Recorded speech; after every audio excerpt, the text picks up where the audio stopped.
Alright, once again, sa magandang araw po muli sa inyong lahat. Mag-update po tayo, mga minamahal nating kabayan.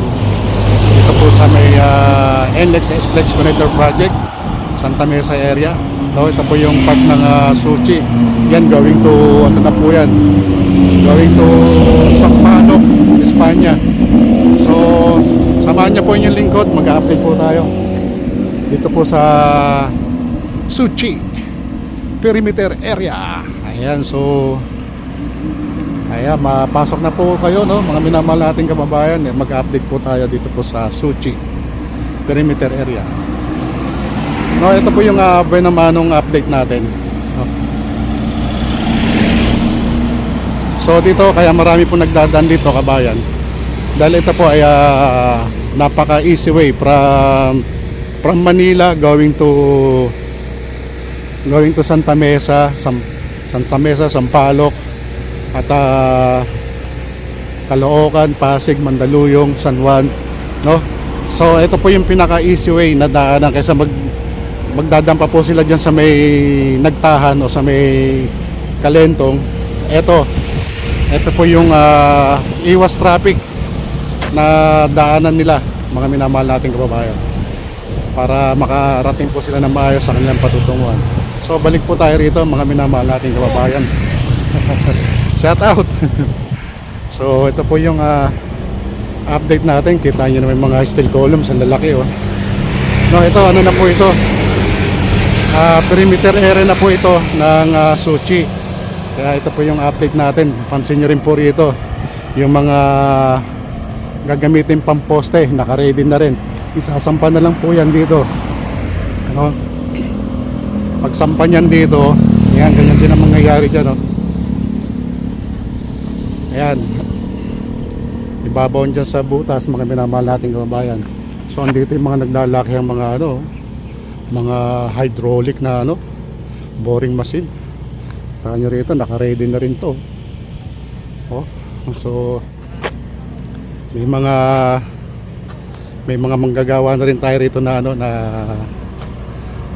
naka-duty, no, kahit na ganitong Sabado ay mga lang din yung mapasok dito ng mga kababayan natin. So kita mo, ayan, sinaklob na yung ganitong ano, yung ganitong columns, no, sinaklob na yun, ayun, oh, sinaklob.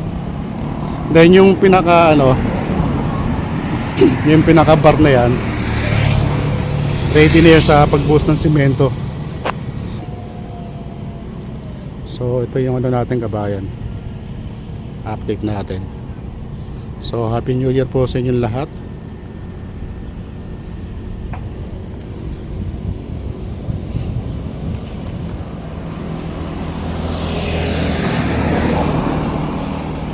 So kita nyo yung mga ano, lalaking poste niyan, mga pang ano, mga boring machine, mga minamahal nating kababayan.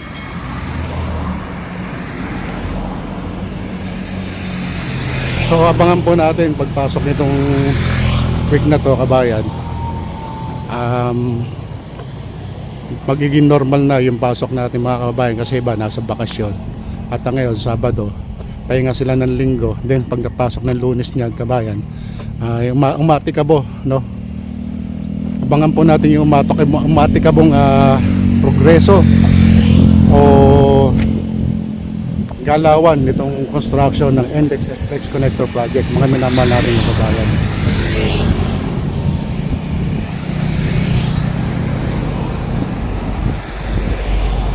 So pagdating ng, di ba may poste na dyan, may mga poste na rito. Gagawa po sila ng poste rito sa may ilog, kabayan. Ilog patawid po rin sa may Pandakan area.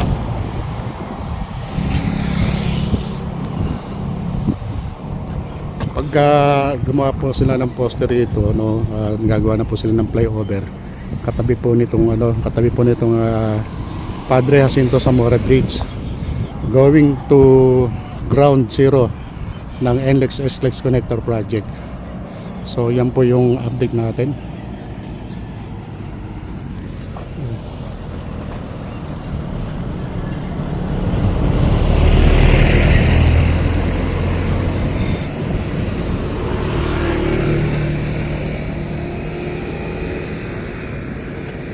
So abangan din po natin yung magaganap dito na ano, project na Pasig River Esplanades.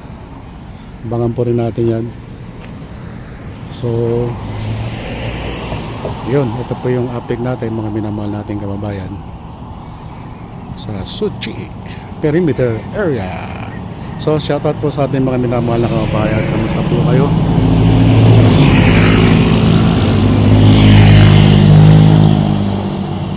So kamusta po kayo mga minamahal nating kababayan? Okay, nasa mabuti po kayong kalagayan o yung mga shoutout sa ating mga kababayang OFW, ang bayani sa mga bagong panahon. So ito po ang inyong lingkod, Romeo Talk TV, no? Bumabati po sa inyo ng isang magandang araw po sa inyo lahat. Sa mga hindi pa po nakapag-subscribe, please subscribe po sa ating munting channel at yun din po sa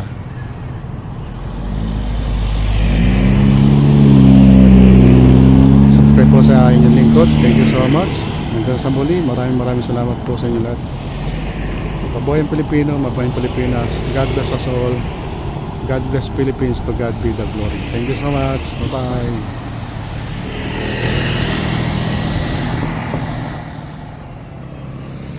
Alright kabaya, once again, magandang araw po muli sa inyong lahat. Luzon, Visayas, Mindanao, kamusta po kayo? Outside Manila, outside Philippines. Okay, nasa mabuti po kayong kalagayan. Mag-update po tayo kabayan. Ito po yung Aklan area na tinatawag. So abangan po natin yung mga susunod na magaganap na gibahan, no, dito sa lugar ng Pandacan area. So sa kabila meron din project dyan. Yung project po dyan, yan po yung North-South Commuter Railway, mga minamahal natin kababayan.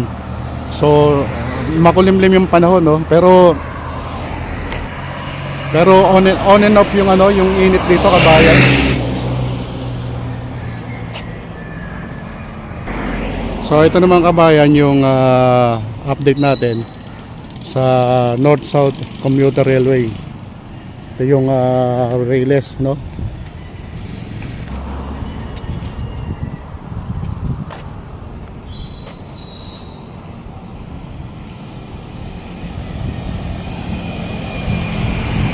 So nilinis na.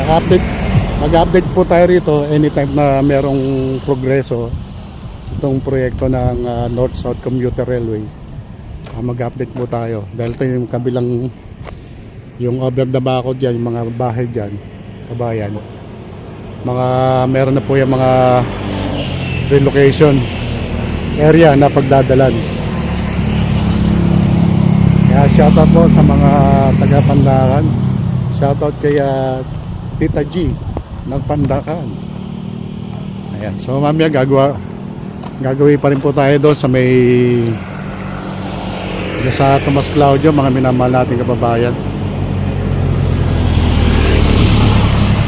Dito kabayan, kailangan safety first. Huwag ka basta-basta tatawid dito, kailangan lingon sa kaliwa, liko sa kanan, no, kasi ano rito, grabe yung bilis ng mga sakyan dito. Kung di ka naman nagmamadali, ay huwag ka basta-basta tatawid dito dahil talagang mahirap na, no? Mahirap yung aksidente. Kaya safety first tayo mga minamahal nating kababayan. Tsaka ito kababayan, ito po yung area, no? Ito po yung area na kung saan ginagawa nilang shortcut to. Kaya gagawin pa po sila sa may Santa Mesa, no? O sa just nagtaan Santa Mesa o dyan sa may Kalentong, dyan sa Mandaluyong. Dito na po sila nagdadaan para iwas traffic. Alam niyo naman po dyan sa may nagtahan, napakalaki po ng volume ng sasakyan dyan tsaka sa Kalentong. So ito po yung update natin dito sa San Jose as known as Aklan area, no? Ilang bahay na lang yung natitira rito, oh.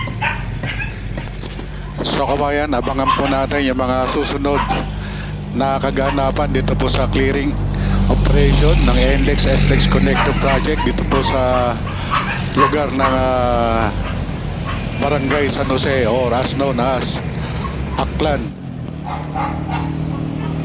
So lawak na rin nung nag-iba rito.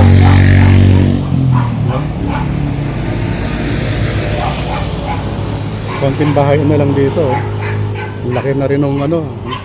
Ang dami na rin bahay na ano rito na clearing, mga minamahal nating kabayan. Lalo na doon sa may yung ground zero ng NLEX SLEX Connector Project. No, so malaki na rin yung development diyan. Sa kabayan, no, pansin nyo na rin dito, no, mga ilang bahay na lang to ang natitira rito at talagang totally lalapad na yung mga area na na-clearing nila dito sa barangay San Jose. So yun, hanggang dito po muna yung update natin, mga minamahal nating kababayan. Maraming salamat po sa inyong lahat.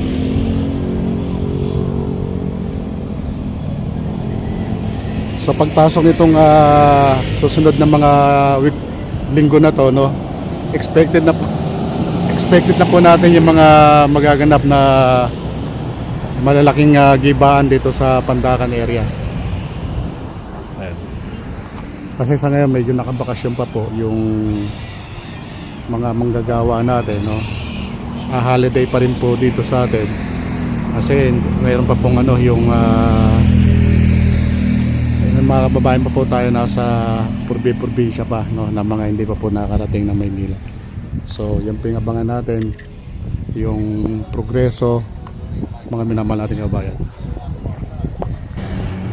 Hanggang sa muli, mga minamahal nating kababayan. Mabuhay Pilipino, mabuhay Pilipinas. God bless us all, God bless Philippines, to God be the glory. Ayan, sa mga hindi pa po nakapag-subscribe, please like and share and subscribe po sa ating munting channel. Maraming salamat po sa inyo lahat. Bye bye, and also again, Happy New Year po sa inyo lahat. Bye bye.